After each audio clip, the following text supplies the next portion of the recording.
तुमी जी आवय आसात ती जाणत तुमचें भुरगें रडोंक लागलें की ना तें कित्याक लागून रडटा तें तुमी जाणत तांकां तो दूद जाय जेवंक जाय ओ तांकां कितें दुसरें कितें जाता तुमकां तें कळटा आवाजाचेर म्हणटच मागीर कितें करतात तुमी तांकां जाय पळय तें दितात तांचे लागीं उलोवंक जायना पूण तुमी जाणात कितें दिवंक जाय पळय तें हेच भाशेन आमचो बाप सर्गीचो आमी ताका देव म्हणटा तो आमचो मोगाळ बाप आनी तो जाणो आमकां कितें दिवंक जाय पळय तें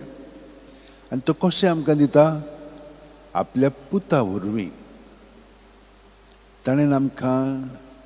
पयले सुवातेर जेजू सोबेंच ह्या संवसारांत हाडली पूण आमच्यान ताका एकवटोन रावंक जायना जालें आमचें चोस्तुंगी आमचें जिवीत जिवन तातूंतली आमकां भायर सरोंक जायना जाली तेन्ना ताणें आपल्या पुताक धाडलो आनी पुतान आमकां कशे भाशेन बापाक एकवटोन जिवंक जाय आनी तो आमकां एकवटोन जियेलो आनी आमचें जिवीत ताणें आपणायलें आनी सगल्या मनशा कुळाक ताणें आपल्या सोबें सोडवण दिली आनी हाका लागून हे सोडवणेंत आमी सदांच जिवोवच्या तो आमकां आपलेंच जिवीत दिता आनी हें जिवीत आमकां कशें मेळटा उण्या सोऱ्यान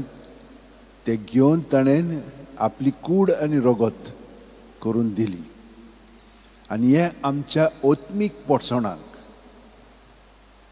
एक आवय भुरग्याक जेवण दिता म्हणजे दूद पाजता मागीर दुसरें म्हणजे मागीर थोड्या उपरांत ती ताका शिकयता बाबा ये बाय चल हे भाशेन ती शिकतात मन आमचें घडोवन येता आनी ह्या मनाक आमी सदांच जेवण दिवंक जाय म्हणजे कितें आमी वाचूंक जाय नियाळ करूंक जाय आनी हे भाशेन आमची मनाची भूक जी आसा ती भागोवंक जाय पूण आमची भावना आसात न्हय आमकां मोग जाय सगळ्या जाणांक आनी मोगा विशींच सगळें बाकीचें घडोवन येता